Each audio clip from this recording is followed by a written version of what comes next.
All right. And I'm going to do one more thing before we start. I'm just going to share it to one more place.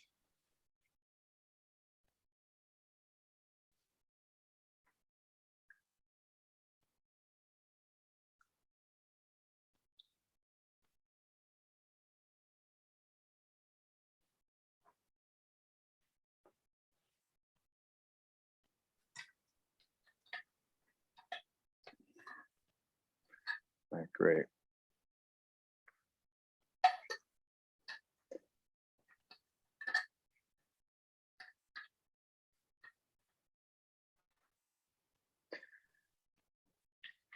Okay. Hello and welcome everybody. My name is Soma Miller. As many of you know, if you've been tuning into these conversations, and today I have a guest with me, and his name is Matt Cochran, and he is a dream worker.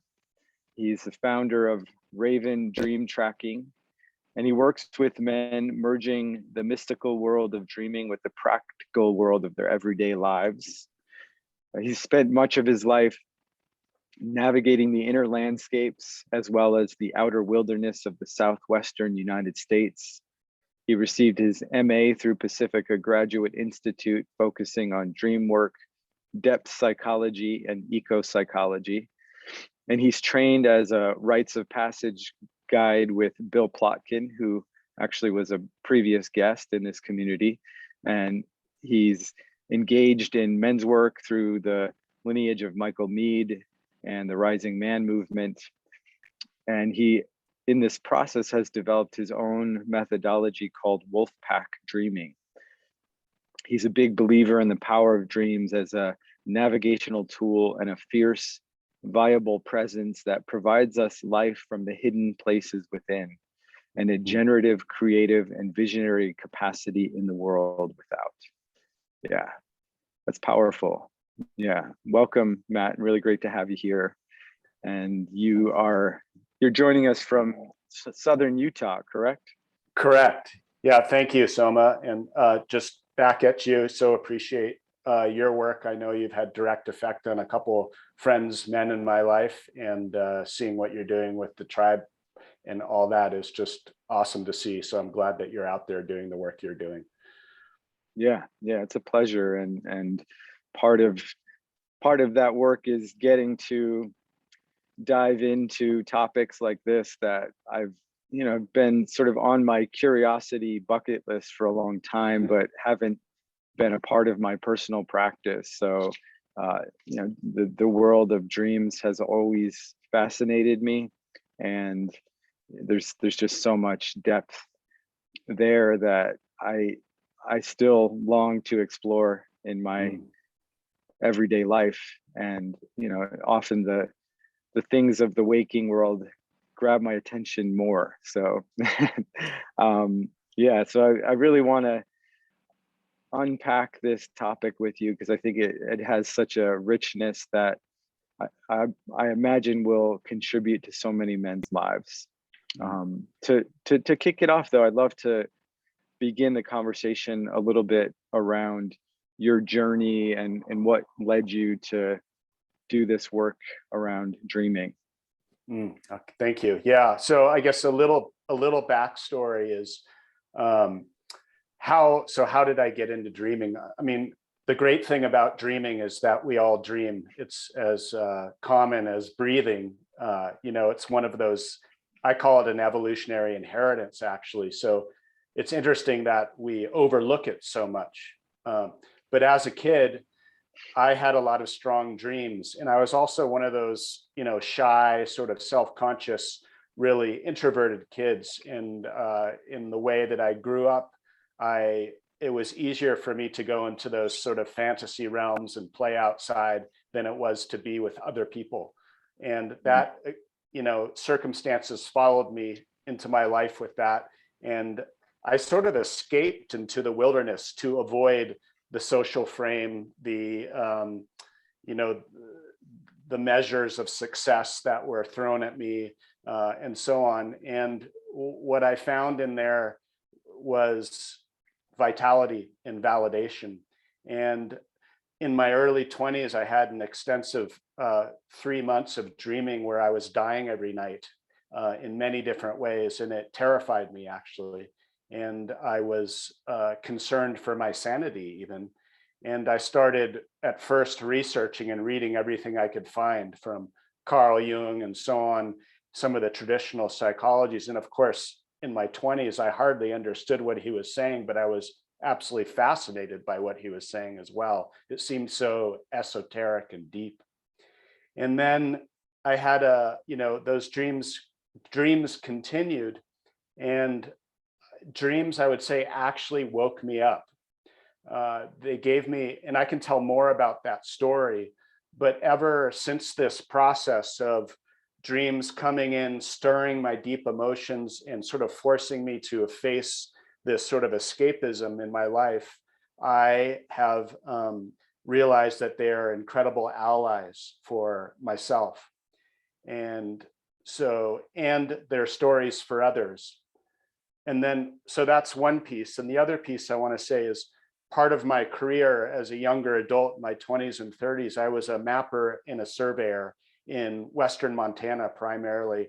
I was mapping wild nature terrain, and it was a wonderful job, so to speak. And then in my mid 30s, everything changed, and I went and got a degree in depth psychology, and I started studying dreams because they've been so prevalent in my life. And what I realized in hindsight was that my mapping career had just turned into the inner terrain.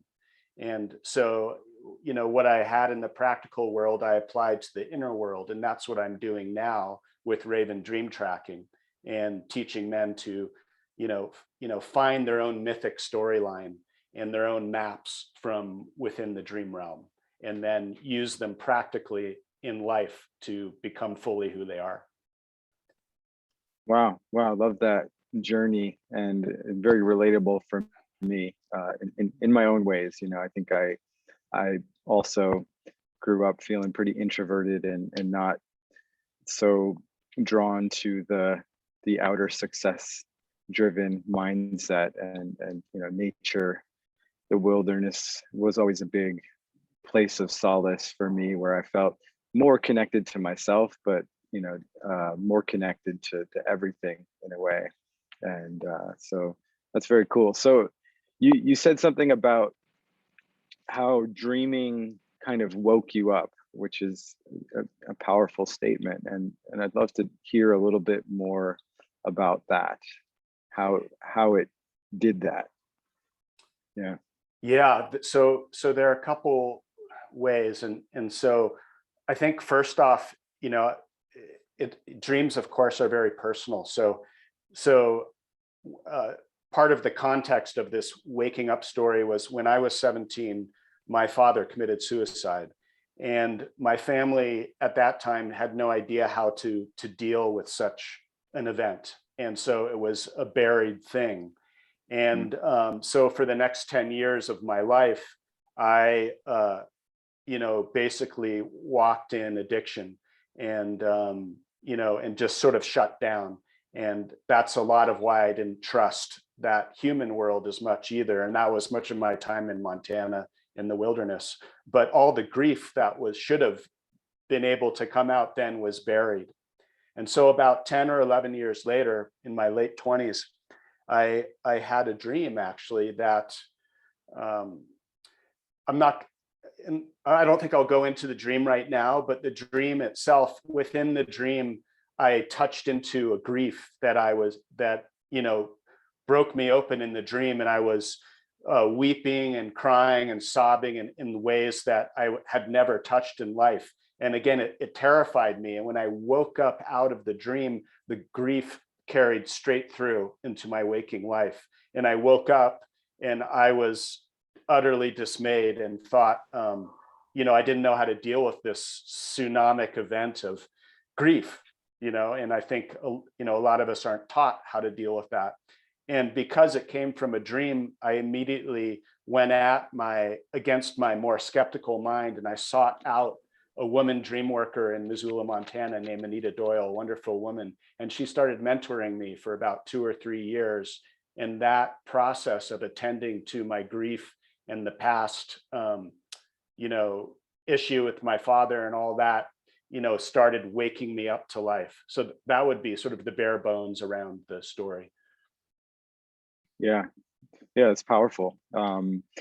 Yeah, and so you also mentioned something in your introduction about this idea that I don't know how you said it exactly, but this idea that like our dreams are not completely our own, that maybe there's a share in there that's meant to be brought forward. And I find myself curious about that, right? Because we can sort of make our dreams so, I mean, they're very private and personal experience, and most of us wouldn't consider that it's not about us, that there's something in it that we need to bring forward or to share. And I wish you could maybe speak a little bit more around that. Yeah, no, that's a great question. So,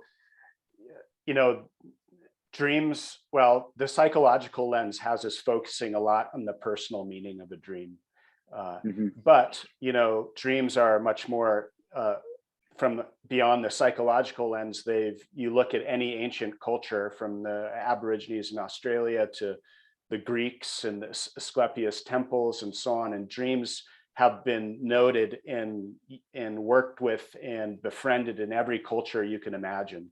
The indigenous tribes even today, and the Iroquois say that the day world and the night world are two sides of the same maple leaf. They run that closely together. And so there's this, I think, idea that dreams are also, they say many things at the same time.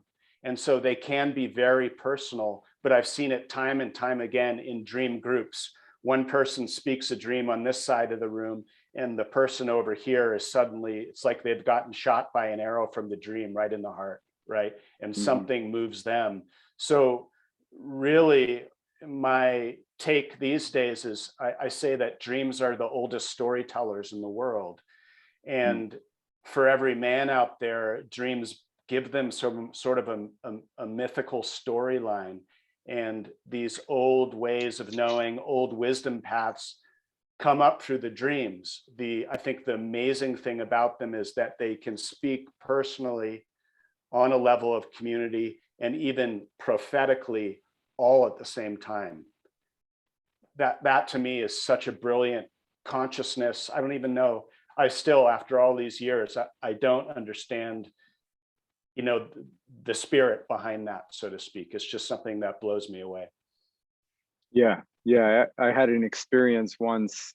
I attended a workshop at Esalen Institute, and there was one aspect of that where the big group of probably about 50 or so people gathered in a circle in the morning, first thing, and everybody laid down, and just with their eyes closed, you couldn't even see who was speaking, and everybody spoke aloud, some portion of a dream in some way. And then, there was sort of an echoing that happened where the parts that had most impact for other people in the room, they would repeat those parts. And it was interesting how it was almost like the different parts that were echoed back from the different dreams, they created their own storyline, all the dreams woven together, which was incredible,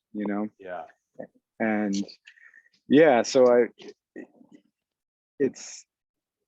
I think for men in particular, in our conditioning around, rational thinking and things always sort of making sense in this linear fashion, dreaming is probably an uncomfortable edge to explore in a way. Some men are just more open, right? But but I think traditionally masculine culture has us focused outwardly on this, very much of this outer world type of experience. And I know you're starting to integrate dream work into men's work, and I'm really curious from this sort of traditional male perspective of, how is this practical to me? Like, what's the value of this? And I know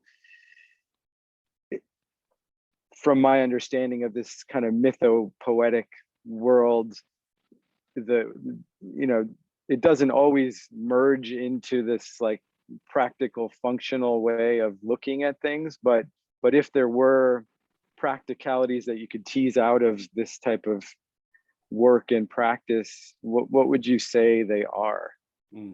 Great question, Soma. I'll circle around, then I'll get to the details on that. Okay, so yeah. So, as you say, traditional masculine is logos, sort of more the logical sort of action-driven mind. And what I say a lot is that just learning the skills and to understand the language of dreaming is like a deep dive into to mythos, or that mysterious emotional side where it's a language older than words. To me, it's the language of wild nature, in fact, right? And what I mean by that is dreams speak in archetypes and symbols and metaphors, and they have great puns, these huge dramas that come to us each night that seem like they don't make sense. But it's this language that's deeper under there, and it hits our feral body. It hits that older blood, I think, that runs in us. And so instinctively, I think we understand dreams, but it takes some time to connect the instinct to translating it to the mind. And it can't go from here to here. Dreams start here, and then we try and give them voice. So our monkey minds don't sort of monkey wrench them, so to speak. So it's to me, what a man can get from dreaming is this incredible balance into what I would consider sort of full warriorship. Because if you can walk both these worlds, then it gives you this depth underneath the fire that is already sort of the straightforward, path that a man takes in the world. Does that make sense? You want more nuts and bolts out of that?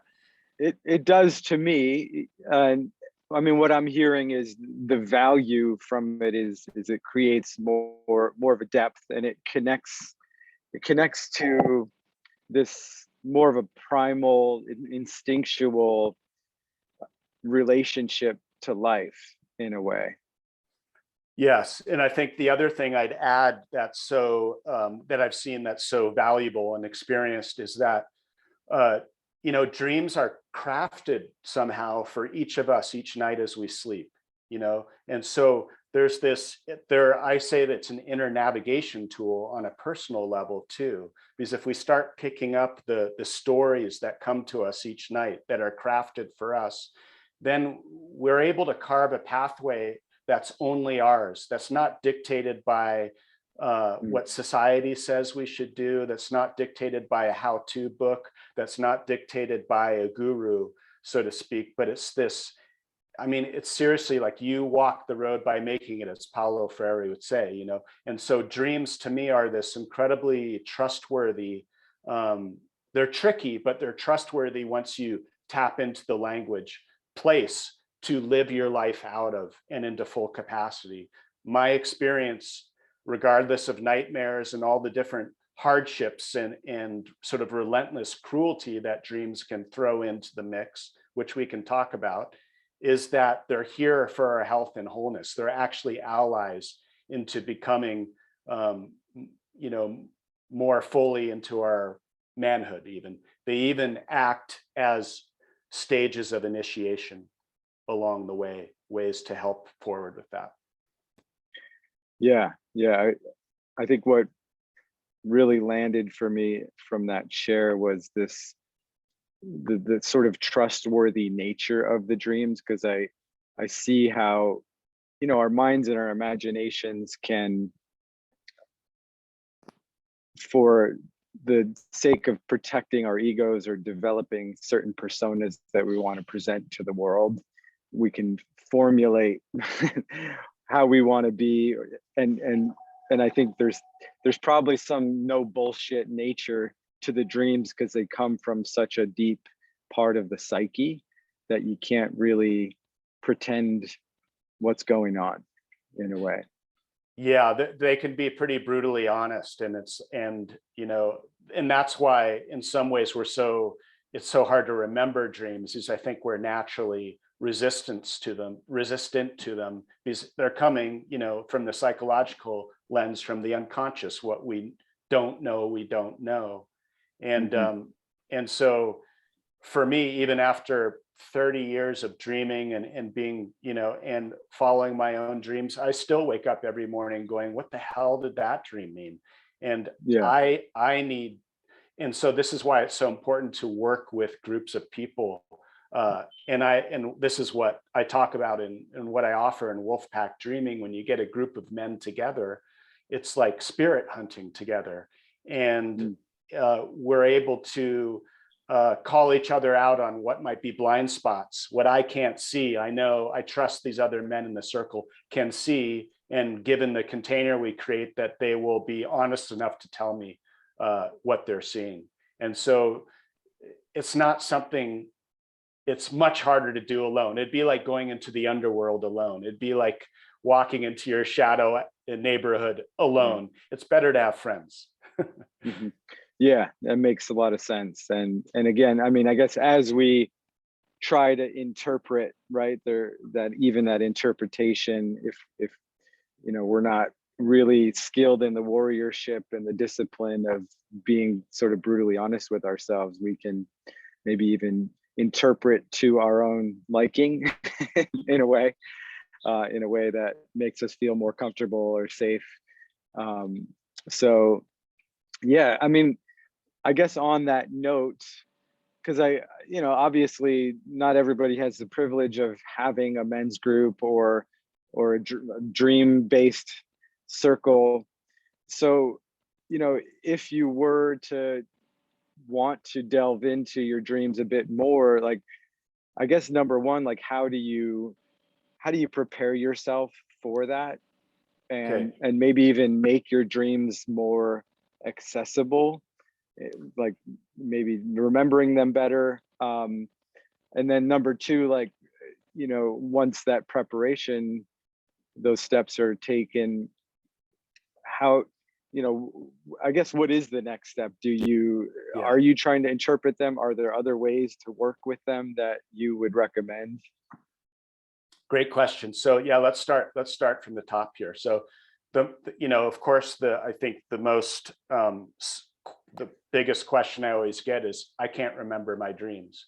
So let's start there. So here are some real basics, some skills put together too, because you need to establish contact first, so to speak. I consider dreams not from an objective place, but as an actual presence, as something that comes to us. So when a guest arrives at your door, with radical hospitality, you greet it and you make it welcome. So the way to do this, couple ways. Number one is I talk about sanctify your sleep space, like create a sleep space that, you know, that where all your devices are off.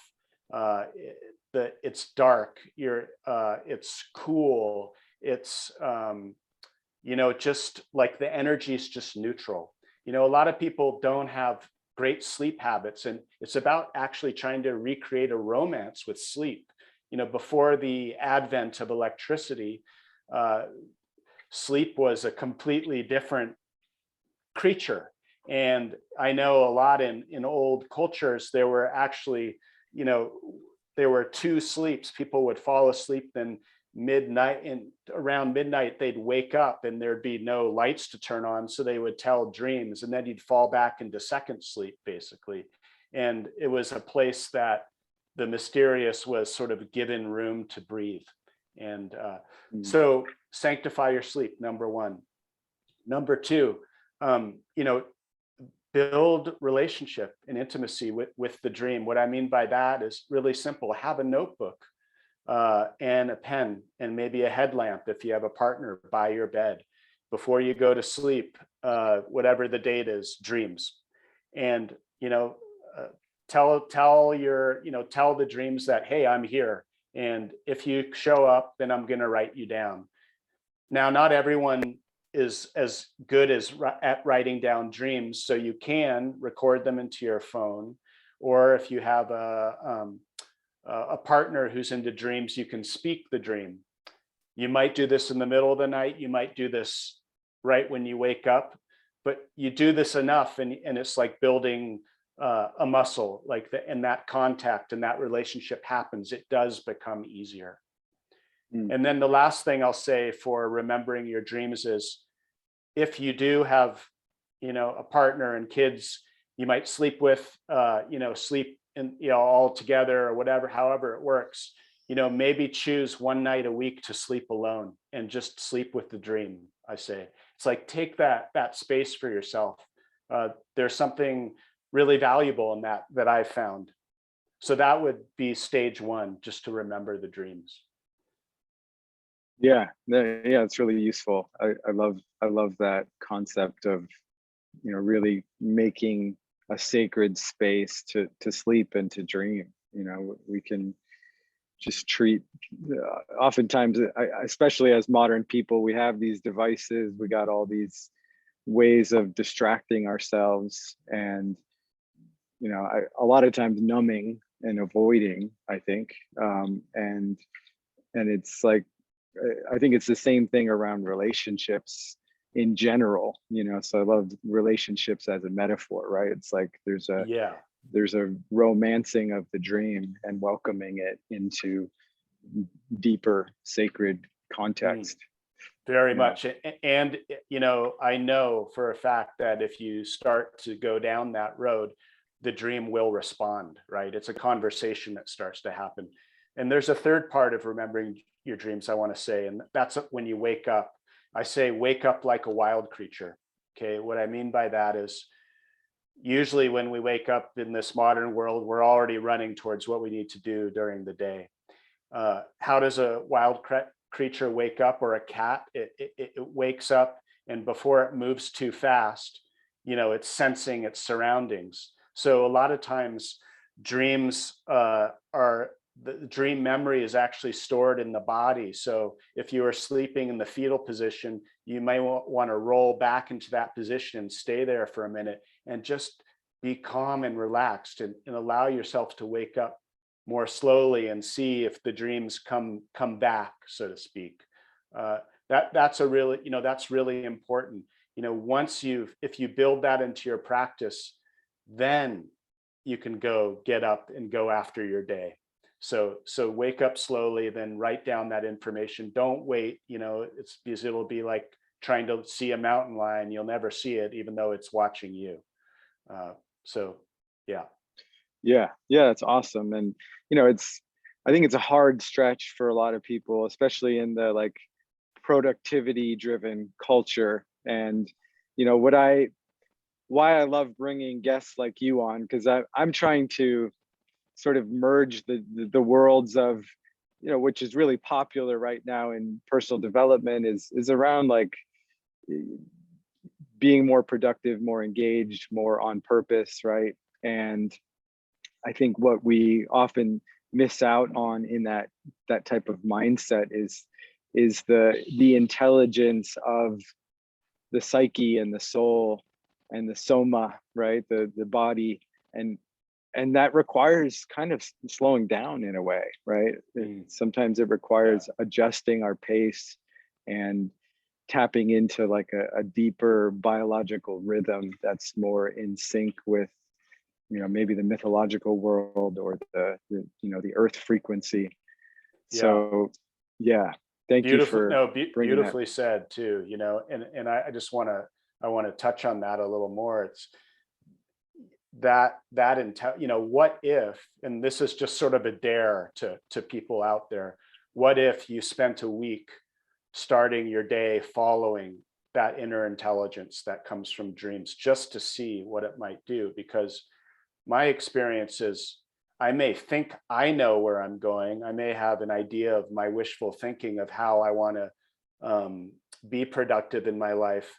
But I also know from experience that this greater thing that comes through us, and it's not just dreams is just one avenue, but a lot of times that deep purpose that is ours, that comes from wherever, who the poet that says the green fuse that drives the flower. It sounds so like esoteric, but what if you could touch into that instinct? What might it bring to your life, and how might it reset each day in a way that you hadn't expected? Yeah. I mean, that really speaks to me, because a lot of times in the work that I do with men is I really try to dive into like, what is driving you? What is the driving force behind you? Are you motivated by fear? Are you motivated by what you're, what you don't want to become? Are you motivated by what your parents told you should become? And are you motivated by what society expects of you? And to me, the call that I'm really trying to bring in for men is being, being driven by something deeper, like a deeper intelligence. Maybe it's God, maybe it's our dreams, maybe it's something that we can't even put words to. But what if we relaxed into trusting that versus trusting all these, strange motivations that society brings us? Yeah, awesome. Yeah. And and dreams again are only one pathway to that. Like you said, there are many, many ways. So dreams just another tool in the toolkit, I think. Yeah. So, beyond sort of cultivating this relationship with our dreams, once that's developed, once we're sort of past the courtship stage, what's possible from there? How do we continue that? What are some tools that can come online to more deeply engage with our dreams? Well, really, I mean, let's see. So a couple things. James Hillman, Gaston Bachelard, these are, teachers from Pacifica, basically. I didn't study with them directly, although I got to see Hillman a couple times before his death, which was really wonderful. But he talked about, in order to dream, you have to have a poetic basis of mind. So how does a man train in that, really? So one way, of course, or how do you learn the language of dreams? I mean, to be honest, like, sort of like the samurai and their haiku and sort of the part in their, even like their artistry that they built into their warrior craft. There's a way to you can read poetry, you can walk in wild nature, you can study the old stories, mythology, fairy tales. All these things start adding old philosophies that aren't too headstrong, the stories like Odysseus and so on. All these old stories have the drama and morality of the old world built into them. And for me, that's a way to start learning how dreams speak, because they're coming from that same place. So the other thing I think beyond that is actually getting in touch with your emotions. Dreams, in a way, their most primal language is leaving us with deep emotion. If you can't remember what actually happened in a dream, you usually wake up with the feeling. And so they mark us by what we feel. So just digging deep into that layer of the masculine is really important, to feel it all and be able and find a place that you can express that safely. All that stuff, I think, is a real important background to just understanding, the nature of dreams. Again, as humans, our relationship with dreams is natural. It's already there. The language is already there inside of us. So it's just tapping into the ways that perhaps we've forgotten or set aside. Yeah, that's awesome. So there's a different quality of language, and in order to understand how to interpret that language, it's like it's almost like an experiential language is what I'm taking away, and but also mythological. And I haven't really delved very deeply into mythology in the older sense myself, but I'm very curious about, a lot of the early men's movement was based around mythology, in particular, Robert Bly dissecting Iron John and all of that. And there's something about, I think that storytelling is sort of becoming a lost art in a way. Yes. I don't know, maybe it's being reborn in a new form through social media. I'm not sure. Yeah. And actually a great resource, by the way, just for mythology and storytelling is actually Michael Meade's podcast, Mosaic podcast, where he does talk about day world events, but with the mythological backdrop. So it's actually a great way it's probably one of the most potent ways that I know right now and accessible to learn about mythology without, without trying to discern what book to pick up or something like that. You can tap into just a bunch of his different stuff, and he's always giving the basics of that. So. Yeah. So my understanding is that as we immerse ourselves in these sort of experiential practices and journeys, the language of the dreams starts to speak to us in its own way, and it has this sort of impact on our psyche in a way that at times in my life I've gone through periods where I was writing a lot of poetry, I was spending a lot of time in nature, and there was something about those times where the fabric of the world just felt so much more alive and rich, and like it was speaking to me, not just on the surface level, but through every type of interaction I was happening, there was deeper meaning behind it in a way. Yeah, no, that when you start falling into that path of synchronicity and so on, it can be overwhelming, but it's also incredibly exciting.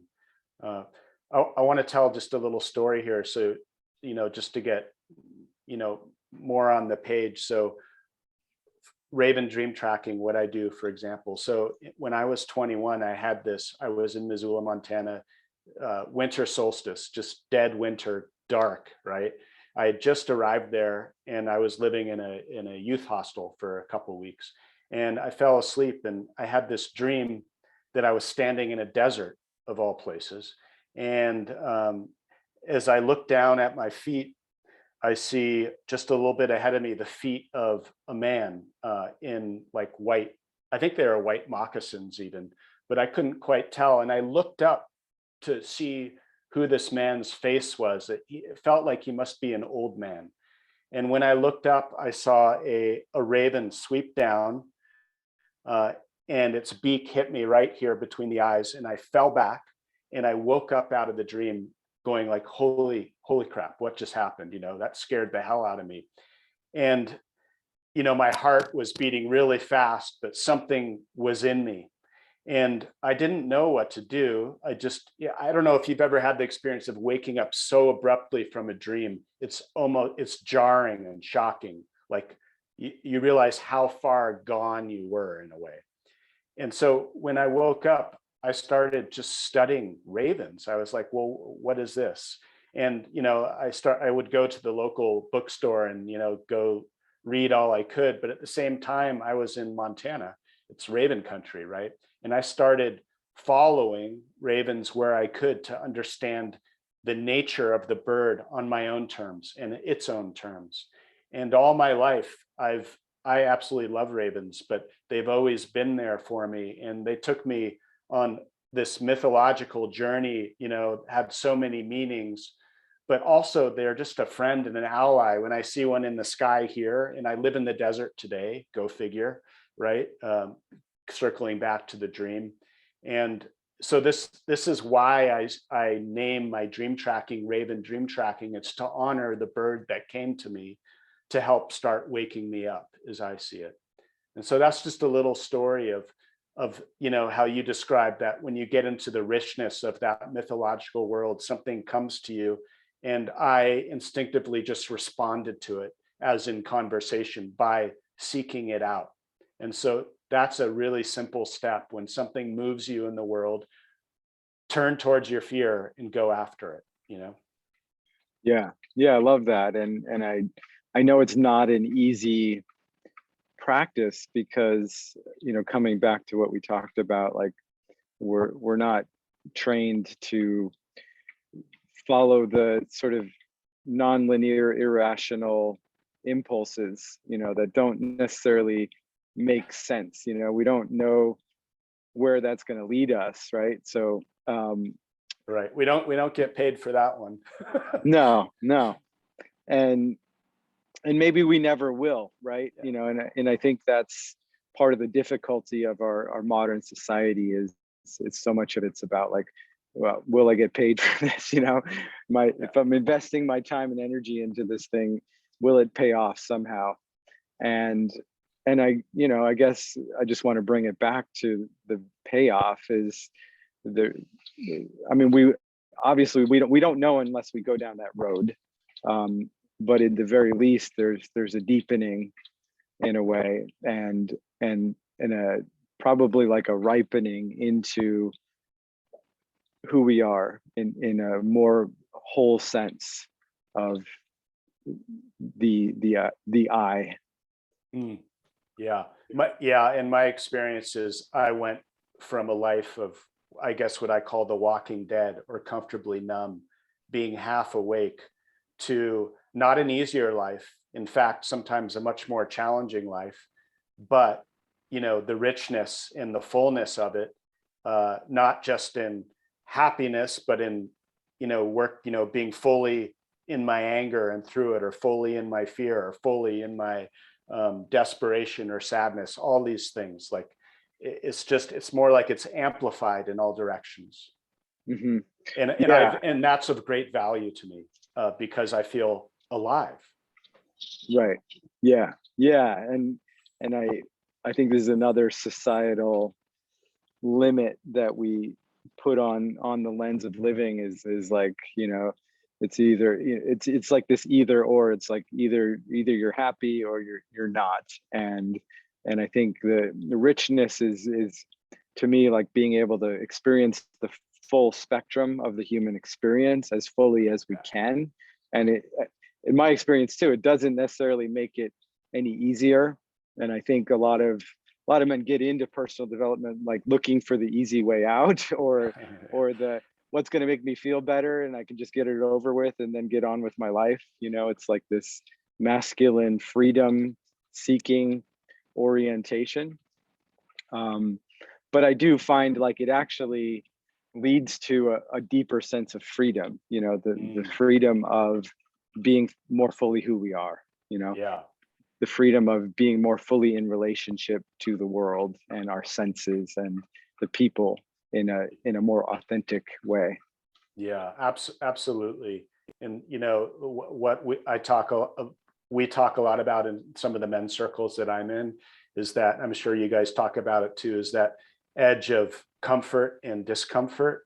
And if I don't play my edge, then I fall into sort of a level of complacency.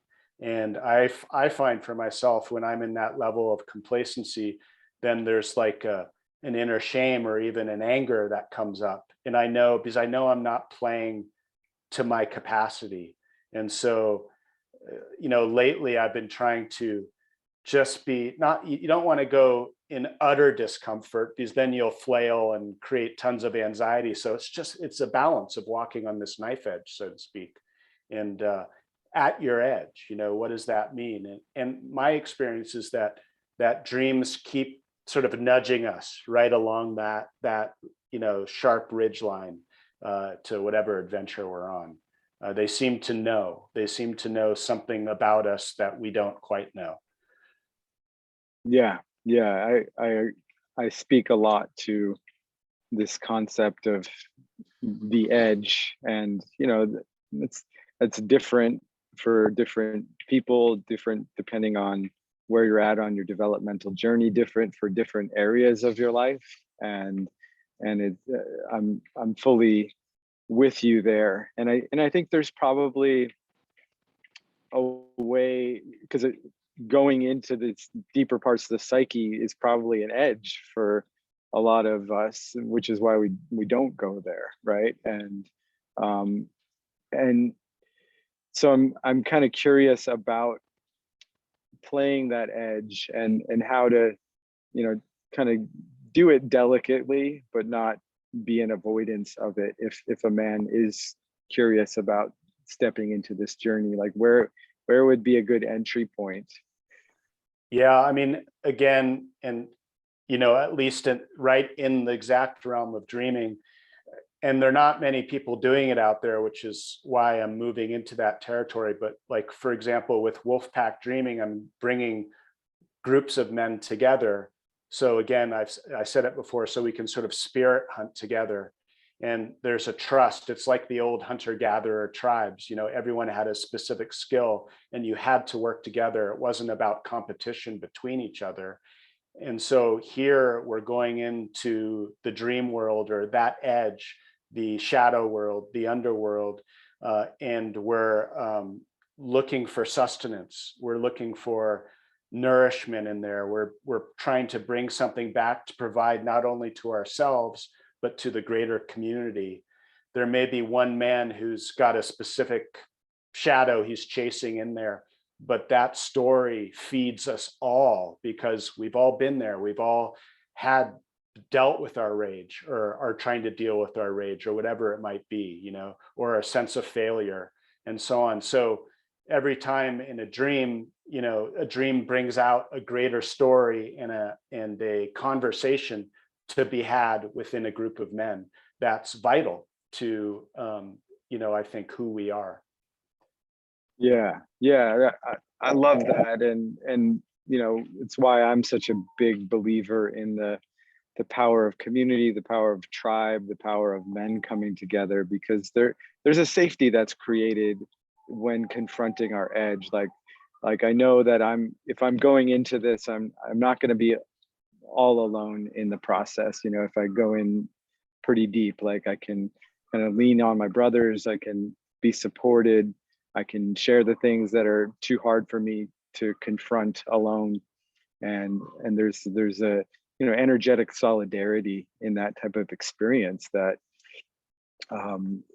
really makes it, it doesn't take the edge away, but it makes it more doable. It makes it more able to metabolize in a way. Yeah, I mean, I truly found, and I'm sure that you did on some level, when I was alone in that, it was hell. Mm-hmm. And many times I kept veering away from it, right, into addiction, into distraction, into whatever. And it wasn't until I had allies that I could truly go in there and face it. It does make it easier to carry, so to speak. We have to, and it's like the shield wall. If we're in a battle, we have to work together to win. So, Mm-hmm. and in my own mind, the idea of shadow work, or the underworld, or where dreams might take us, the unconscious, that's all like this. I like holding it as a sort of a glorious battle, not to like fight, but to it's like wrestling with your angels. It's like a sacred thing, right? Mm-hmm. or wrestling with your demons, however you may want to talk about it. Maybe they're one and the same, right? They want, I think they want that physical contact. And I think men need that. I'm saying it, metaphorically, but that physical contact, we're meant to wrestle with them. We're not meant just to figure it out. Right. Yeah. I love that. Yeah. I use that term a lot because it is a bit of a wrestling match with a lot of this work, because it's non-linear, and we have to sort of be worked by the process in order to pop out the deeper truths in it. And, I think there's something about the wrestling helps to unlock things that are stuck in the body, right? Yeah, very much. So I mean, there's a whole other aspect of one way that you can do dream work is from a somatic perspective, right? Where you can reenact the dream with groups of men and play it out, or what you can. And for some people, that's a much more viable way of touching into the emotions. And it gets, especially for people who are stuck in their head, to do that, because that's where the dream lives, to be honest. So really, I've seen powerful transformations just from that alone. Yeah, I could imagine that. Yeah. So, you were speaking to the subject of the alliances that we can have with other men and community, and how that helps exploring these deeper realms. You also speak a bit to dreams as being an ally, as if they're kind of like a sentient, alive presence that also has our back in a way. And how can you explain that a little bit further? Like, what does that actually mean? Like, how are they alive? So I think my criticism of somewhat of modern psychology is that it keeps us objective outside of the dream. And so not all of it, but, so really the way to work with the dream is, we always say, well, I had a dream last night, but the truth is the dream has us, right? We go somewhere, we're inside that dream. So in order to understand the dream, I go from the inside out, how do you re-enter the dream and so on. And once you establish that sort of relationship to it, you move closer. I feel like it just has our back, because its own. This is why I call it dream tracking. When you're tracking an animal, it's not about just following paw prints, right? It's about what your whole awareness is open, and you're trying to embody the animal, and you start to understand where it's going to go just by being fully within it. And so it's like you become that thing. I'm sort of circling around your question, Soma, but it's like, but the idea here is that once we understand and have that relationship set, we see that we're the same thing. And I don't know, there's just something so comforting and validating for me in that.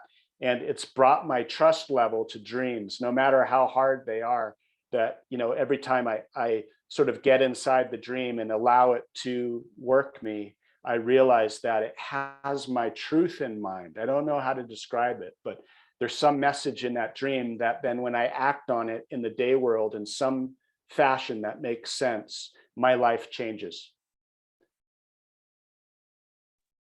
Yeah. Beautiful. On that note, sorry if there's background noise, we got a truck driving by.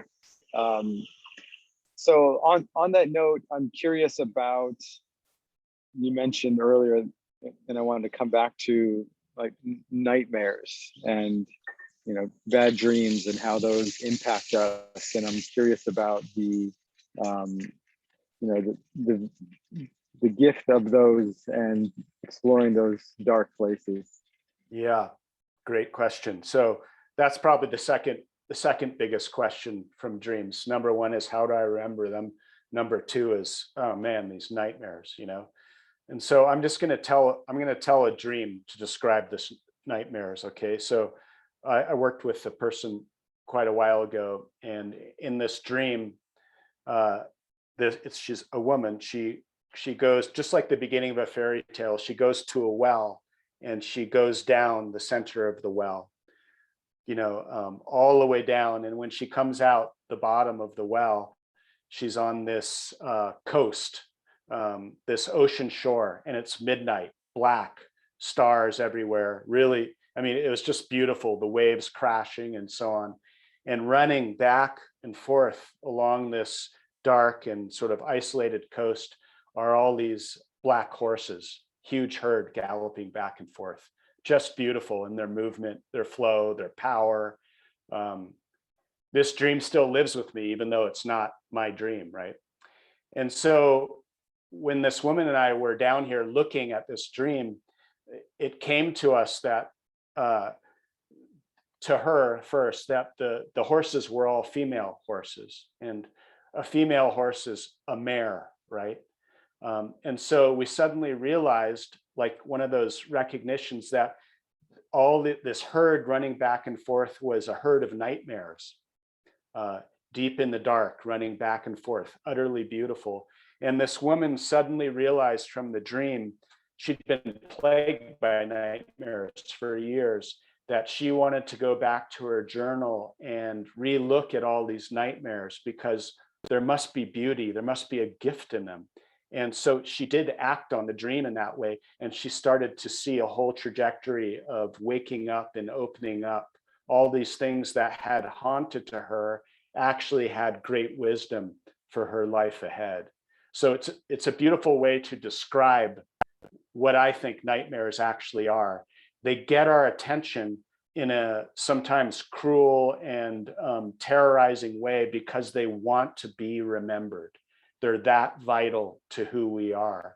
So I always tell people with the nightmare, get an ally, get some help, and start turning towards the fear of the nightmare, because within there, turning towards that fear, you're going to find something in there that's really, you know, essential to who you are, as scary as it might be. Wow, thank you for sharing that. It's interesting. As you were sharing the story of that dream, I mean, I was so right there in it in a way, and it really speaks to the gift of speaking these dreams aloud as kind of a mythological story. And I don't even know how it makes sense for my life yet, but there was something in going through that journey where I felt like there was a familiarity to it for me, especially the going into the well piece. So I just wanted to share how that impacted me, and you know, it really speaks to, we don't know until we share our story or our truth or our dream, how that's going to ripple out and affect somebody out on the outside world, right? And, right. And that dream is like an unpublished story, but you know, recently I've been talking about it with nightmares, and people are as enthralled by it as I am. I'm like, how this is a dream talking about itself beyond the personal, right? How is that possible? Where does it come from? And the beauty of that, and it enchants many, many people, that one dream from one person in the world. Yeah, I mean, it really speaks to that sentient, alive nature that the dreams are. You know, they have a life of their own. Yeah, very cool. Well, I know there's so much more we can go into. This is such a fascinating topic, and for the time being, I'm going to end our live discussion to the Facebook world and close it down, so we can open it up for our inner circle, the tribe members that are here in the Zoom room with us. But before we do that, I just want to give you a chance to share any of your offerings, any upcoming programs, or how somebody might work with you if they were curious about doing more.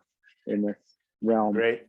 Thank you. So you can find me on Instagram at Raven Dream Tracking, and also my website, ravendreamtracking.org.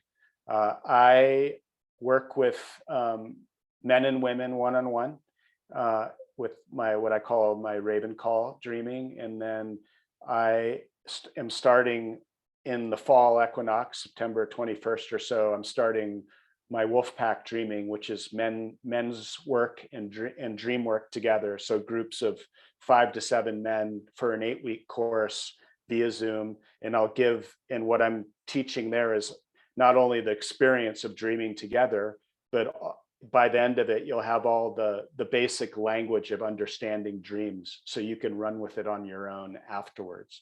So it's really an immersive into the wild language of dreams, so to speak.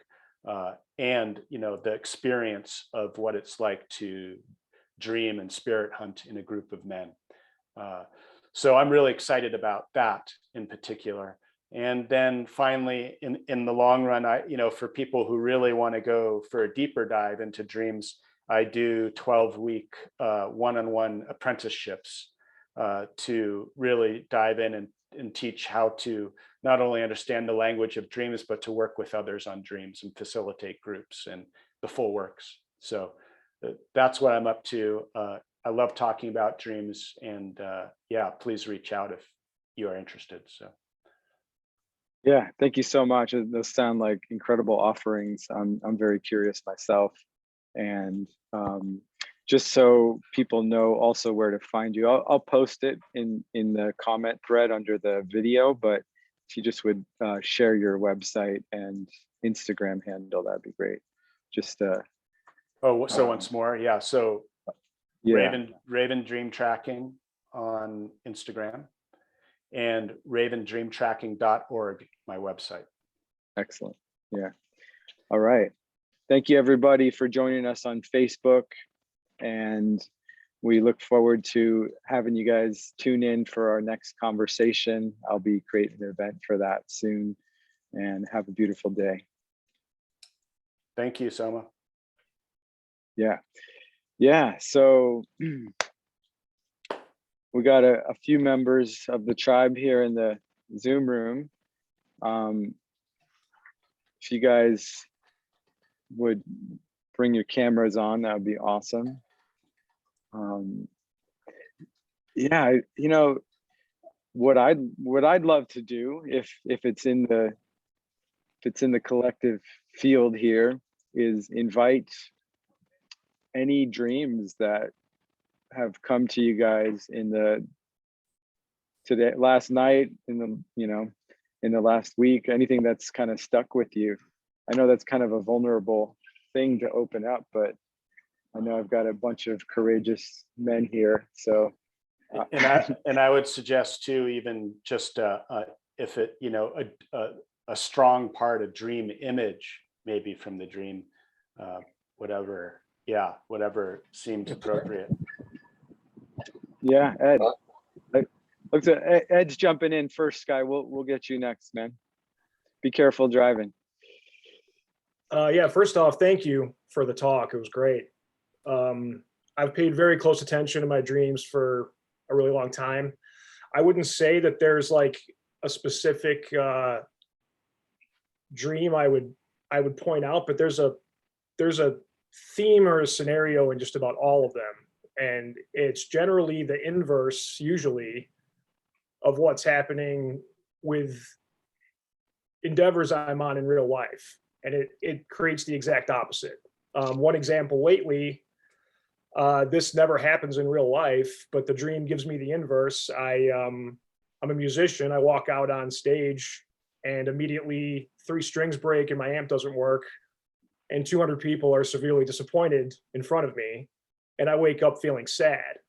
And this is the exact, because this has never happened in real life to me. So I have a feeling that because it's so recurring for so many years, it's giving me these scenarios that are, okay, everything's going kind of well with all of your goals, so I'm going to give you the fucking opposite. And if that makes sense, I don't know. It feels like it's, I'm having success with something and these dreams show me the negative side of that. And I've experienced this after having very overly positive events too.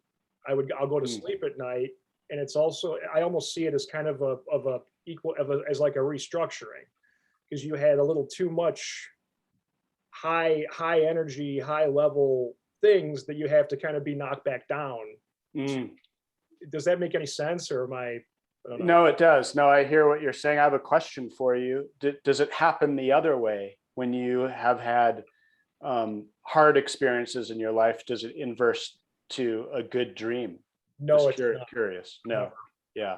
Yeah. So, I mean, I like what you said at the end, and, you know, we'd have to ask questions to really dig into it, but I mean, I don't know what kind of musician you are, but you imagine, you know, all the Icarus type musicians out there, Jim Morrison, flying high, right? Yeah. And so it's interesting that you sort of suggested it. Do you think the dream is trying to ground you, you know, not in a bad way, but from getting too close to that sun and burning those wings in That's a big collapse in the practical world? Yeah. That's the feeling I get, definitely. Yeah. Yeah. So, I mean, if that's the case, and I know we're just on the surface, right? Do you see how that's a good balance? Is it a good balance for you? What's it like to feel those emotions when you wake up? The sadness, it lingers for 10 or 15 minutes, and then I'll just get moving and go and get on with my day.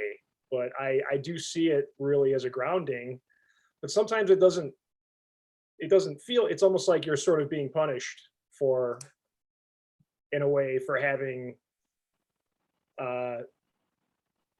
maybe experiences that might be a little too good sometimes, creatively, artistically, that sort of thing.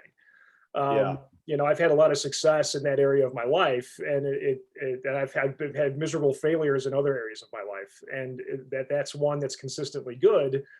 So the fact that my own, you know, I like how you said that we sort of are the dream. I can't sit here and say a dream's knocking me down, because I am that dream. So it's this, yeah, it's definitely a grounding. I'm just surprised at how negative it gets, almost in a funny way. How terrible these scenarios get in my dreams, when, you know, just really more embarrassing moments than anything else. Not really anything like nightmarish. Yeah. Just severe sort of shaming and embarrassment type of situations. And then I'll wake up and be like, oh, okay. Yeah. So it's very interesting. So I'm just learning more about myself from it, I guess. Yeah. I'll leave you with one more question now. I just want to sort of put a context on here. You know, we never quite get, dreams are always in a way a cliffhanger, right? They leave us with more questions than answers. And so we just have to, you know, allow yourself to be satisfied with that. It's not as comfortable as we'd like to be, but these are questions that are important to carry. And so the last thing I heard, and some of this might be projection, so if it's inaccurate, just toss it aside, okay? But so I heard that there are areas in your life where you're successful with the musician. Yes. As a musician, you know, those are the areas, right? And then there are other areas where you said you've had failures. Oh yeah. And so is the dream, you know, I wonder if the dream's, you know, shining a light into other areas too, you know, and, you know, it's like a lot of times what I found for me is dreams will unapologetically point out not my strengths, but my weaknesses, in order to start honing in on those parts. Because as men, we get comfortable with our strengths, and I think, you know, but we're already strong there. We already have the strength, but to become, you know, that full sort of warrior spirit, how do we keep leveling all the parts of ourselves up, especially the parts we don't want to look at? So I'm just going to throw that out there for everyone. Yeah. Definitely. Thank you for that. I appreciate you for saying that, Edward. Yeah. Yeah, thanks for jumping right in, Ed. And yeah, I'd love to keep exploring with you if you feel called during some of our sessions. And, you know, obviously, you know, you can always connect with Matt. Yeah, Sky, you had something you wanted to bring? Yeah, I'd like to share, I guess. I've had a pretty vivid dream life for most of my life. Sometimes being like more vivid and exciting than my daily life. And I was kind of relating with what you were saying, Soma, like when my life has been, more about art and nature, it's been a lot more in the dream world too. And so much is to the point when I lived out in the woods, I could go to sleep and wake up in my dreams and instantly know that I was dreaming and know that I was asleep, and kind of explore the dream world consciously. And it was a really amazing experience. But as of recently, I've just been working way too much and not sleeping enough to get into dream mode at all. I guess I don't get the delta sleep, so I'm only getting 6 hours most of the time.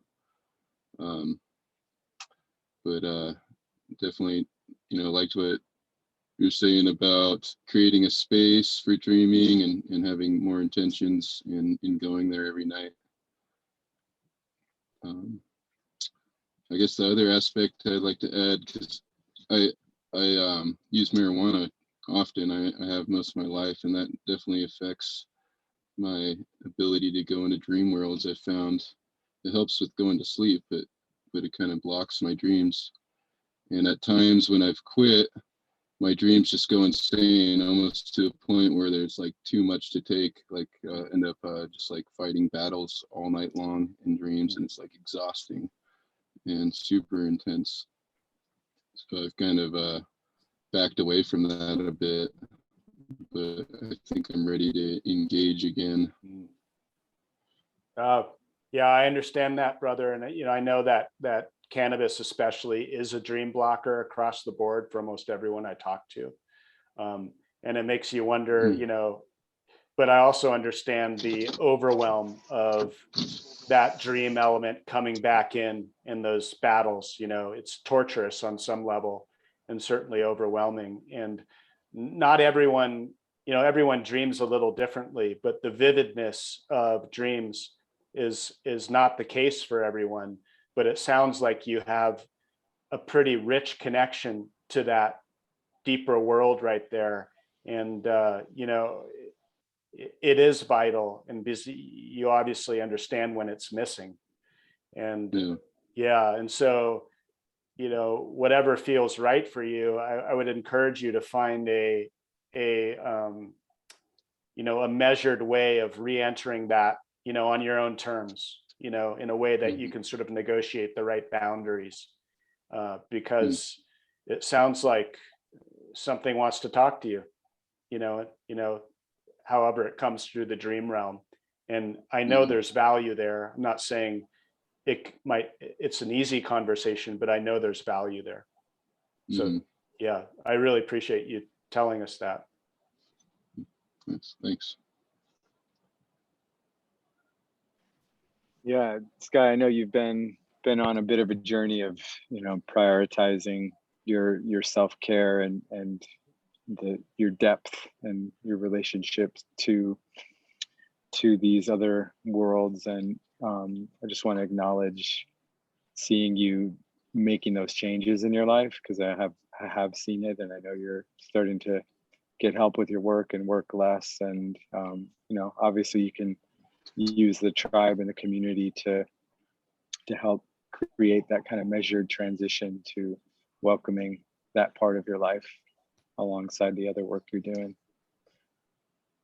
Yeah. Thanks. Yeah, for sure.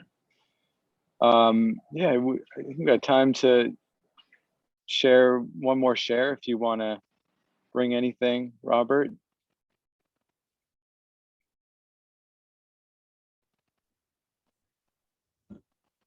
Hi, thank you, Matthew, for joining us today. It's an amazing dream. And as a child, I had really rich dreamscapes, but then I went into pot and a lot of booze and addictions throughout my 20s and 30s.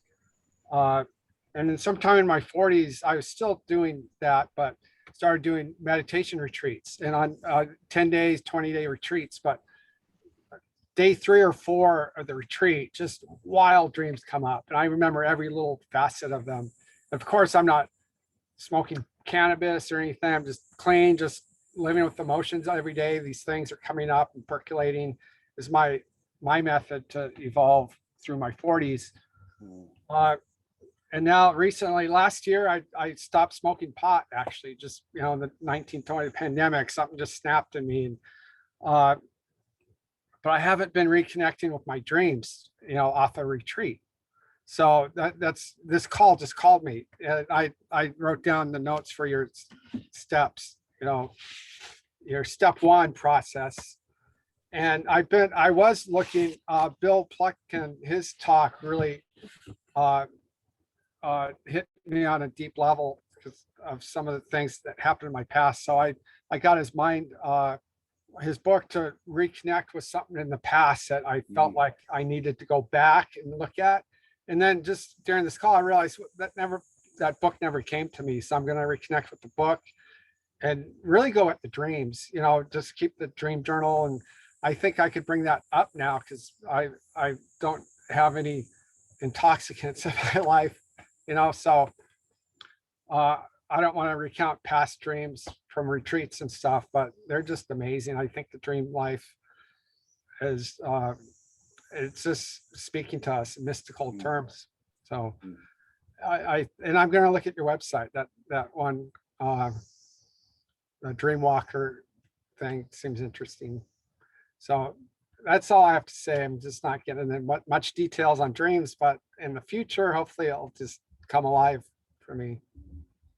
Awesome. Yeah, no, thank you for sharing. And yeah, that, you know, and sort of speaking to you and to Sky as well, back on it. But it's like dreams sort of work seasonally. And when we're approaching, whether we know it or not, thresholds of change, sometimes they can be overwhelming in they're throwing everything at you at once, but they're not always like that. You know, they chill out. And so, you know, it's almost like by approaching them, you're letting the steam off the kettle of that, all that unconscious volcanic process going on down there. So again, you know, I try and capitalize on when dreams, sorry, bad word, but capitalize on when dreams come in that way, because the volcano isn't always seeping its lava out. And as Carl Jung said, you know, these times when, you know, life is like, when it's overwhelming, it's liquid basalt coming out. And then we have our lives to carve that stone as it crystallizes into, you know, this, you know, in formidable, unbreakable stone. And so it's almost like you want to jump in when all that stuff is coming up too, as scary as it might be. Yeah, and yeah, Plotkin's book, yeah, great. You know, I've, you know, worked with Bill for many years, and he's absolutely wonderful man and has taught me so much. So all his books are phenomenal. Thank you.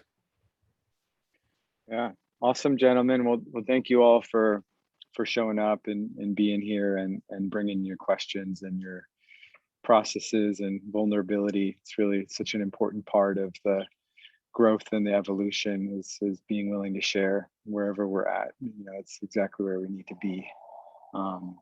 So thank you, Matt. It's been such a pleasure gleaning from your depth of wisdom and experience.